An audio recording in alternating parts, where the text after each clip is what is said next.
Hey there, beautiful! In today's video, I'm going to be making a clay figure of my favorite cat character from Sailor Moon, Luna. In this video, I'm going to be using 5 different colored clays. Those colors are a blackish purple, white, red, pink, and yellow. For this project, I made my own homemade clay. If you would like to know how I did that, let me know down below. So I'm rolling out the purplish black color to be thin. I don't want it to be too thick because I'm going to be adding layers of clay on top of it. So right here I'm using a 2 to 3 inch circular lid so that I can get a perfect circle for her head. I made my own stencils for her ears, eyes, nose, and mouth. If you would like me to show you the process of me making stencils, let me know and I'll teach you how to do it. So I'm just simply going to go around my stencil with my X-Acto knife into the clay, cutting it so that I have perfectly straight lines.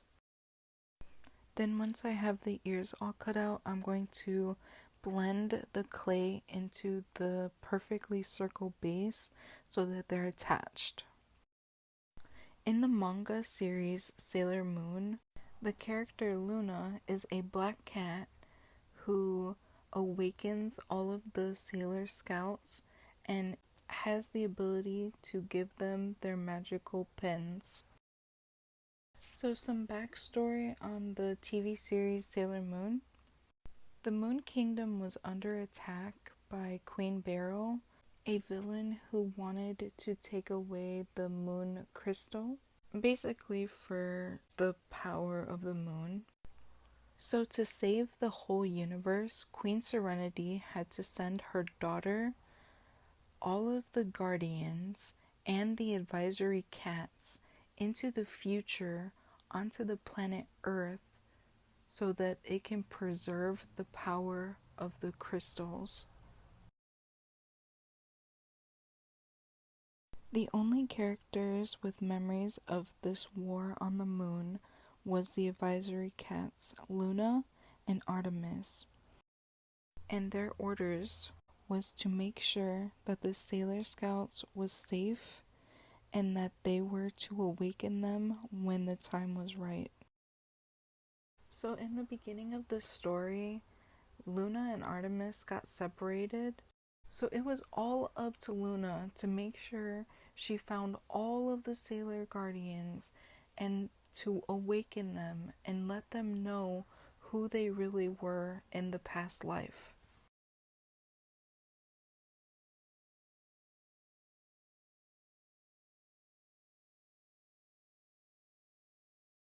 Even though I love Luna as a character, I think my favorite Sailor Guardian would be Sailor Moon because of her quirky personality. And I just love the love story that they created between Sailor Moon and Tuxedo Mask.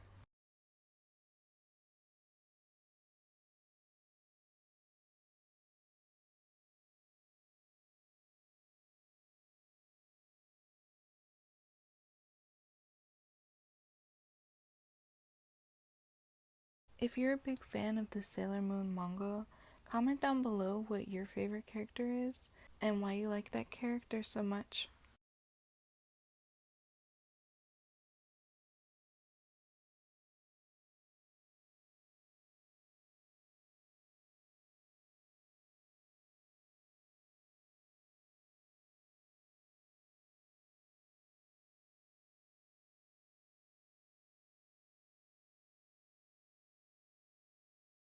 Once you cut your pieces from your stencils, make sure you use your fingers and push the clay into itself so that it holds its shape.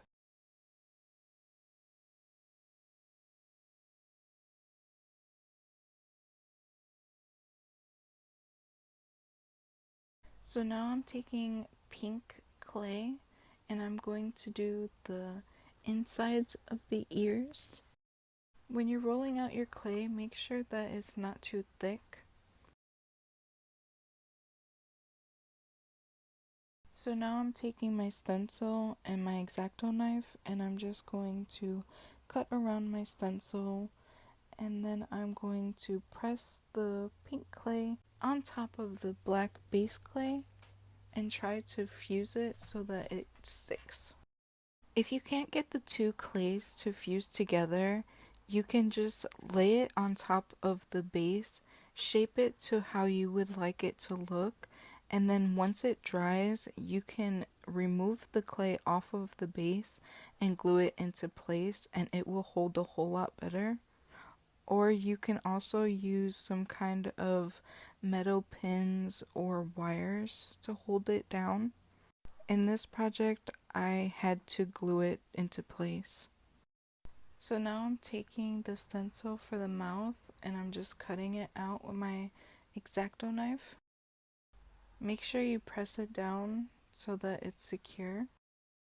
Now I'm going to take yellow clay and my stencil for the crescent moon. For this part, I literally have no idea what I was thinking. I should have just pressed down the cap instead of taking so much time and cutting out a circle.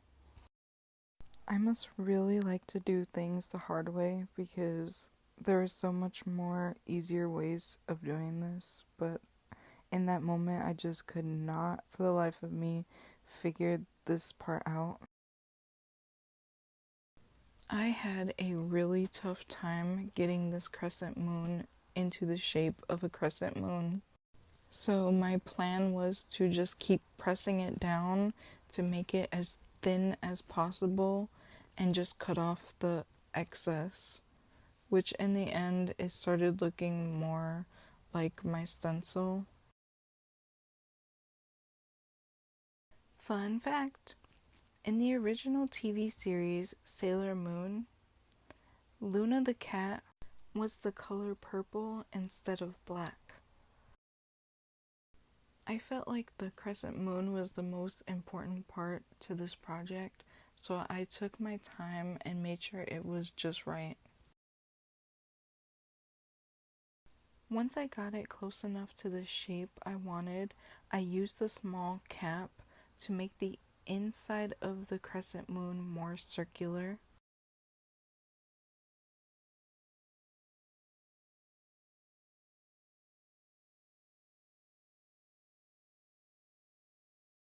Now I'm just making the nose for Luna.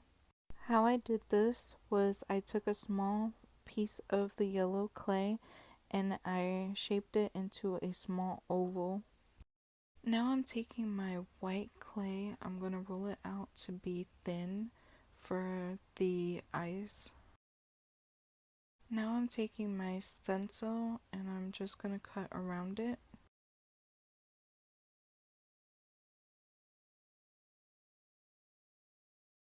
By pushing down on my stencil, I was allowing the excess thickness to come out of the edges and I was able to just cut it off.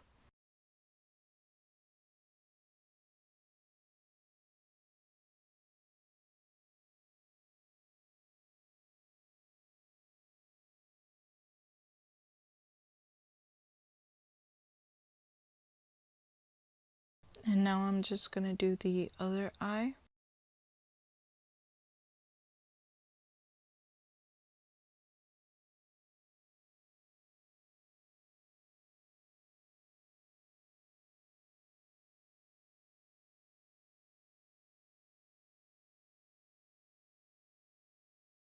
Make sure that you have two small circles of the white clay for later on. Now I'm going to take my red clay and my stencil for the iris of the eyes, and I'm going to cut around it to create Luna's eye color.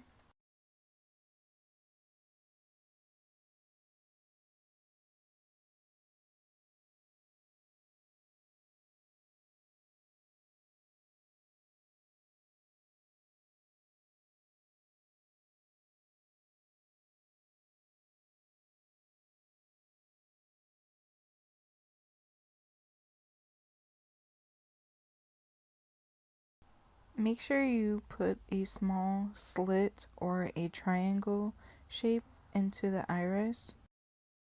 So initially I was just going to lay the white piece on top of the red piece, but I found out that it looked way better if I just pressed the white all the way down into the red and then recut it out into the shape of the eye. By doing it that way, it made it a whole lot thinner and it looked so much better. There is so much confusion on the topic of eye color with the characters of Luna and Artemis. During the 1990s TV series Sailor Moon, Luna appeared to have red eyes, but in some scenes her eyes looked more brown. And now in the new Sailor Moon series, her eyes are blue. So being the 90s kid that I am, I went with the original look of Luna and gave her her red eyes. It's not picking up well on the camera, but for the base, it's not black. It's more of a really deep purple. I hope you enjoyed the video. I'll see you in the next one. Bye!